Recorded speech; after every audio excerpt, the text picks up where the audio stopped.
আমরা কালকের বিশেষ করে আমরা জানাজার কত মানুষ এই সমীকরণে কোনোভাবেই যেতে চায় না, কিন্তু আমরা যেটা দেখেছি একটা স্বতঃস্ফূর্ত অংশগ্রহণ অনেক মানুষের। এই মানুষ প্র্যাকটিক্যালি গণনা করার হয়তো কোনো মেকানিজম নাই, নানা নিয়ে চলছে, কিন্তু এই জনসভায় এই যে এত মানুষের স্বতঃস্ফূর্ত উপস্থিতি, এইটার আসলে মূল বার্তাটা কি? অথবা খালেদা জিয়ার মৃত্যু ও কি রাজনীতিতে নতুন একটা ঐক্যের সহনশীলতার বার্তা দিয়ে গেল কিনা? অসংখ্য ধন্যবাদ আপনাকে। আমি শুভেচ্ছা জানাচ্ছি আমার সম্মানিত সহ আলোচক এবং যারা শুনছেন তাদেরকে।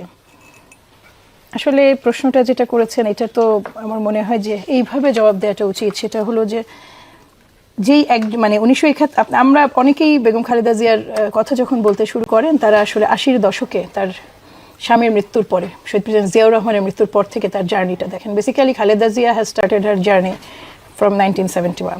1971 সালে যখন শহীদ প্রেসিডেন্ট জিয়াউর রহমান স্বাধীনতা ঘোষণা করেন, তখন তার এই স্ত্রী এবং দুটো সন্তান এই একেবারেই অরক্ষিত অবস্থায় তারা কিন্তু ওই বন্দী ছিলেন। তিনি দীর্ঘদিন এখানে বন্দী ছিলেন, তার দুই সন্তানই বন্দী ছিলেন। এই জন্য দেয়ার ইজ অ্যানাদার রিজন তাদেরকে শিশু মুক্তিযোদ্ধা বলা হয়। তার স্ট্রাগল সেই সময় থেকে শুরু হয়েছে। সেই যে স্ট্রাগলটা অত্যন্ত অত্যন্ত মানে কি বলবো, একজন মেধাবী আর্মি অফিসারের ওয়াইফ, একই সাথে এমন একজন মানুষ যিনি দেশের জন্য ডেডিকেটেড ছিলেন এবং তিনি আসলে দেশকে বেছে নিয়েছিলেন, এমন একজন মানুষের সহধর্মিণী। তারপরে যখন তার হাতে আসলে তার স্বামী রেখে যাওয়া দল এবং দেশের দায়িত্ব এসে পড়লো, প্রথম দিকে তো কেউ ভাবতেও বোধহয় পারেননি যে এটা কত দূর যেতে পারে। আমার মনে হয় যে আমাদের সম্মানিত চেয়ারপারসন সবচেয়ে বড় গুণটা ছিল তিনি অত্যন্ত সৎ রাজনীতিবিদ। তার মতো মানুষ হিসেবে সৎ, রাজনীতিবিদ হিসেবে সৎ এবং তার নীতিতে অনড় আর অবিচল একজন মানুষ, এটা দুর্লভ। এটা বাংলাদেশের ইতিহাসে দুর্লভ। আপনি যেভাবেই দেখেন না কেন, আমরা যতই বলি না কেন যে তাকে তাকে তো অসংখ্যবার মুছে ফেলার চেষ্টা করা হয়েছে। একজন রাজনীতিবিদ যাকে পার্সোনালি মানে তিনি মানে কিছু এক্সট্রাঅর্ডিনারি গুণ আল্লাহর তরফ থেকে নিয়ে এসেছেন। তিনি অসাধারণ, তিনি দেখতে অসাধারণ ছিলেন এবং তার ছিল একটা মানে পাহাড় সমান ব্যক্তিত্ব। আমি একটা ছোট কথা মিশু ভাই বলি, আমরা প্রচুর কথা বলি এবং ম্যাডামের সামনে যে কিন্তু কথা বলা যেত না। আমি এইটুকু আপনাকে নিশ্চিত করে বলি যে উনি কিন্তু শুনতে চাইতেন, কিন্তু তিনি এমন একটা অটল ব্যক্তিত্ব ছিল ওখানে যে কারো পক্ষে বাচালতা করা সম্ভব ছিল না। এই জিনিসটা, এটা কিন্তু আমার ধারণা যে এটা যে কেবল মানে চর্চা করে কখনো পাওয়ার বিষয় নয়।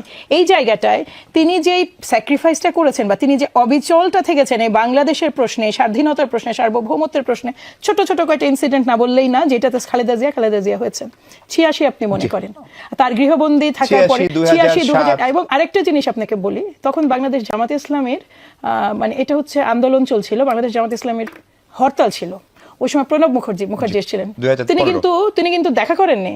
তার নীতিটা কিন্তু ডিফারেন্ট ছিল। ওটা কিন্তু উনার হরতাল নয়, উনার যুগপৎ আন্দোলনরত দলের হরতাল।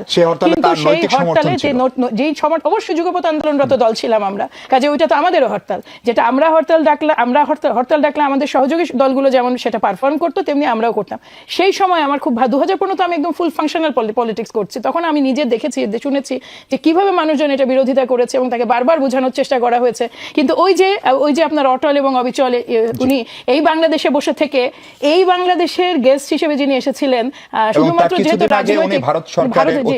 অতিথি হয়ে সেখানেও কিন্তু উনি খুব মানে এই যে তিনি যে খুব স্পষ্টভাবে তার দেশ এবং দেশের স্বাধীনতা সার্বভৌমত্বের পক্ষে যে তার যে স্ট্যান্ডগুলো, আপনি যেটা প্রতিটা দেখেন, সাধারণ মানুষ এগুলো দেখে মিশু ভাই, সাধারণ মানুষ এগুলো নোট করে এবং নোট করেছে বলে গতকালকে আমি জানাজানি একটা কথা শুধু বলি, আমরা কেউ কিন্তু কাউকে আনিনি, মানে আমরা কিন্তু কাউকে বলিনি যে আসো দল হিসেবে। এটা কিন্তু দলের মানুষের মানে জানাজা নয়, এটা সমগ্র বাংলাদেশের জানাজা। এবং আপনি যেটা বলছেন যে আমি নিজেও চেষ্টা করছি, মহিলাদের তো জানাজা যাওয়াটা ওই রকম ভাবে সহজ নয়, আমাদের জন্য আলাদা জায়গা না থাকলে কোনো সুযোগ নাই, আমি পৌঁছাতেই পারিনি, সো আমি আর ট্রাই করিনি।